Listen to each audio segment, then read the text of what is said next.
SMP Negeri 1 Kayangan.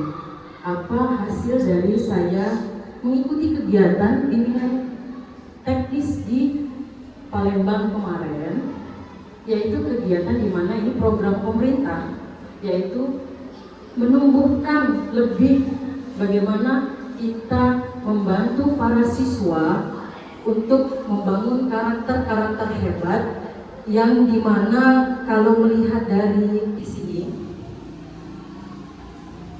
bersama BK wujudkan potensi tanpa batas.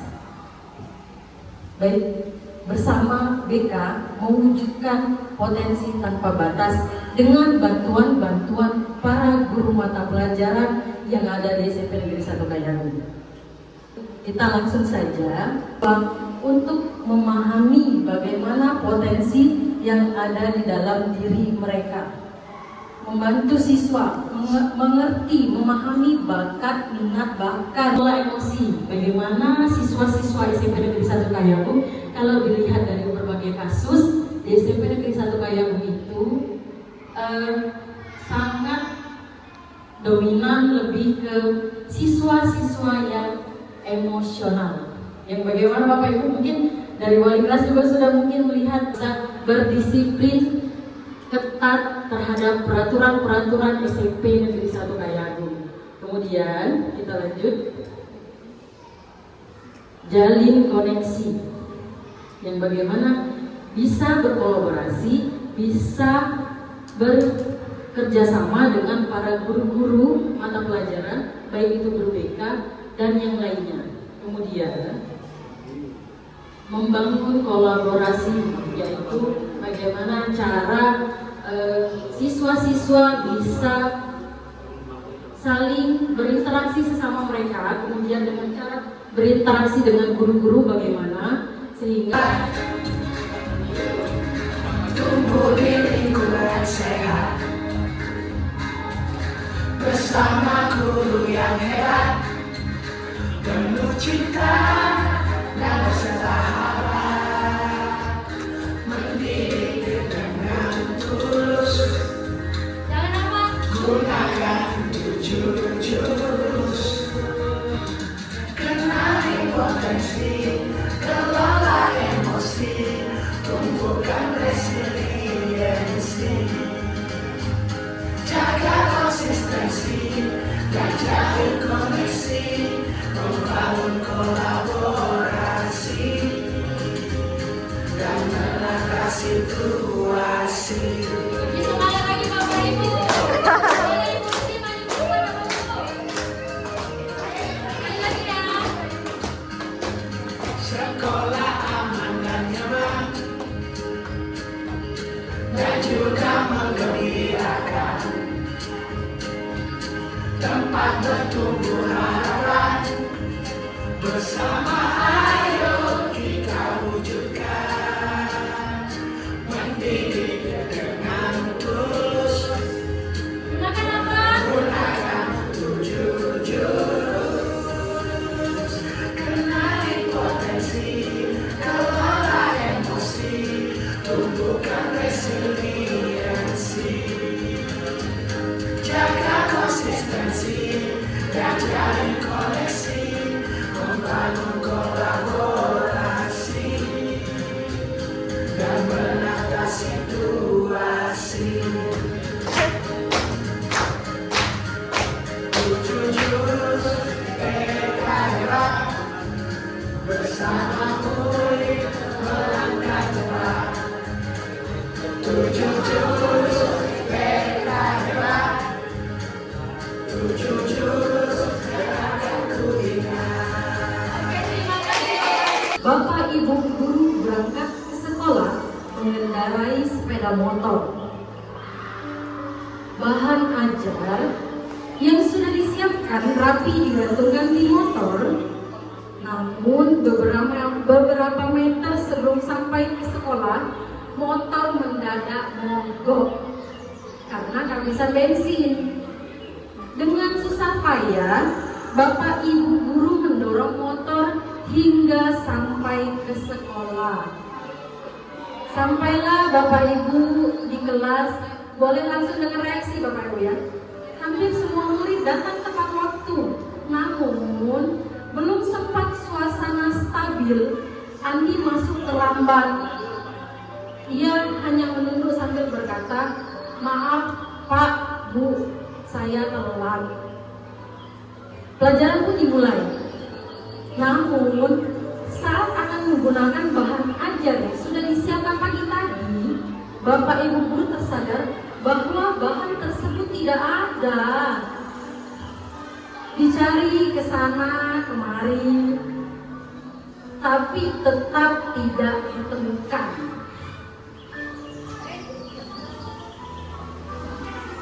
Dengan terpaksa, Bapak Ibu guru melanjutkan mengajar seadanya. Bayangan aktivitas mengajar yang seru seketika bubar. Di tengah perjalanan, saat Bapak Ibu mengajar, Andi terlihat tidak memberikan perhatian. Dia menunduk di bangkunya. Saat didekati, ternyata Andi sedang terlelap tidur. Apa reaksi yang Bapak Ibu lakukan? Silakan langsung direaksikan dengan kertas yang terjadi. Tak lama kemudian, ada seorang bapak mengetuk pintu kelas. Bapak membukakan pintu dan menghampirinya. Bapak itu berkata, "Maaf, saya pamannya Andi."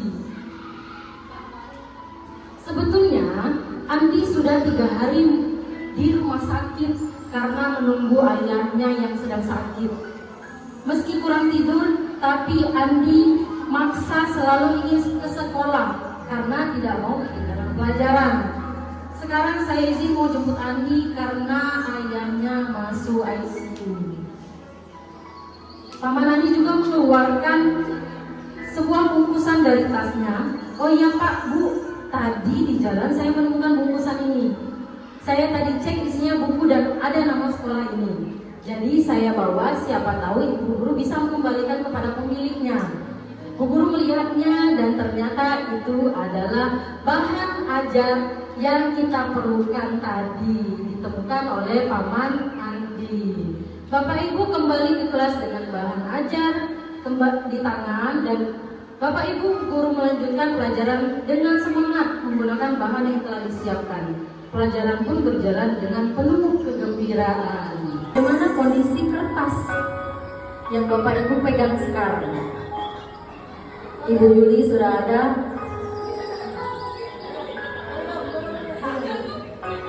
Ibu Yuli sudah ada. Ya, kemudian sedangkan Ibu Ariana untuk kita dengarkan. Apakah Ibu Ariana dengan cerita dia rasa kesal, cerita kertas yang disobek itu kesal kepada diri sendiri karena merasa ceroboh. Nah, akhir cerita yang didapat, finishing cerita dari dia, ternyata semua ada hikmahnya dan saya memberi cuma 3 kali. Nah, ini dari kertas yang saya. Oke, kita simpulkan sedikit bahwa Ibu Yuli awalnya merasa kesal dengan diri sendiri. Kesal bukan dengan orang lain, tetapi dengan dirinya sendiri. Mengapa dia bisa ceroboh? Tetapi akhirnya dia melawan dengan rasa kesal tersebut. Dia tersadar bahwa apa yang sedang dilakukan itu ada hikmahnya semua. Oke, tepuk tangan untuk Ibu Yuli. Terima kasih. Kita dengarkan satu lagi, itu dari Ibu Ariana. Ibu Ariana sebenarnya sudah terlihat, dari penampilan pun terlihat, dengan kertasnya pun sudah terlihat. Masih mulus Bapak Ibu. Jadi mari kita dengarkan. Apakah Ibu Ariana menyesal dengan yang sudah dilakukan dengan kertas tersebut?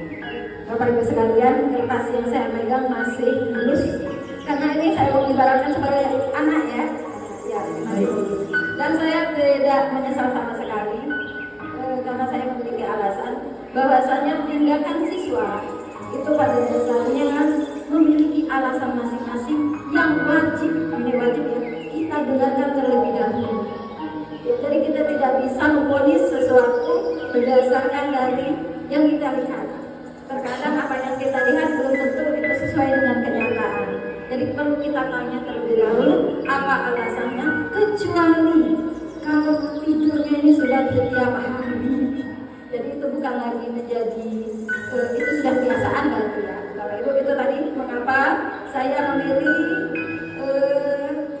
kertasnya masih halus ya, kita ini karena anak ini selalu kita jaga, kita rawat agar dia tumbuh pada semestinya. Oke, terakhir Ibu Ariana, bagaimana kertas itu kita anggap sebagai murid? Apa yang seharusnya kita lakukan? Apa yang harus kita, bagaimana kita harus bersikap? Bagaimana Bu Ariana? Seandainya kertas ini itu adalah murid, Bu Surya boleh langsung sambung saja. Kita mengibaratkan kertas ini adalah seorang anak ya. Kalau saya memikirnya, anak inilah yang akan kita yang membentuknya, kita yang mewarnainya, kita yang membentuk anak ini menjadi mau menjadi warna apa mewarnai ya. Dan kemudian kalaupun dari ekspresi yang dilemas atau di perlakuan ya, kalau perlakuan saya menganggapnya bahwa anak itu perlu perlakuan yang dan bimbingan yang baik. Terima kasih. Sekali lagi beri tepuk tangan sekali lagi untuk Ibu Yuli dan Bu Ariana. Silakan duduk kembali. Silakan kamu dulu. Oke.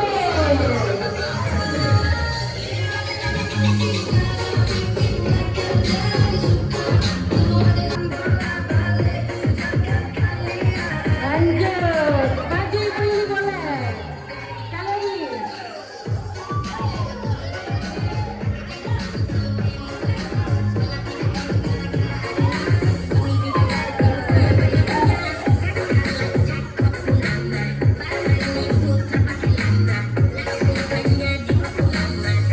Lanjut, 1, 2, 3.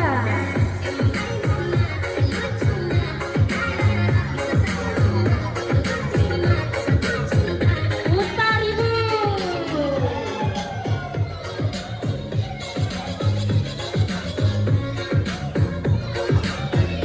Yang bisa dikatakan bahwa dia bisa terombang ambing dengan perasaannya karena mengalami kegagalan dalam suatu permasalahan. Jadi dalam hal ini saya membantu siswa tersebut secara bertahap, tapi Bapak Ibu ya, secara bertahap agar dia menjadi lebih semangat lagi dalam proses atau aktivitasnya di kehidupan sehari-hari. Jadi hasilnya siswa tersebut dapat memiliki kemampuan beradaptasi dengan berbagai situasi sulit yang dialaminya. Jadi siswa tersebut mampu menghadapi tantangan-tantangan yang ada di depannya, sehingga dia bisa memiliki kemampuan untuk bangkit dari bekerja sama untuk membangun menara yang kokoh. Jangan lupa nanti akan ada angin ribut.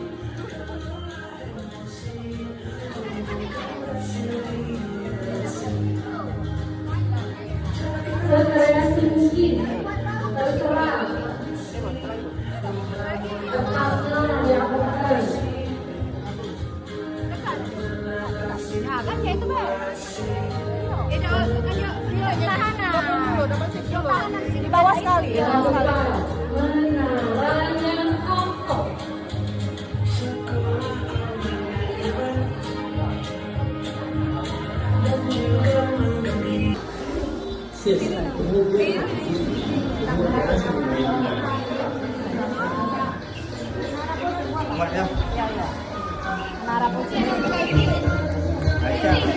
Sambil joget Bapak Ibu biar lebih semangat.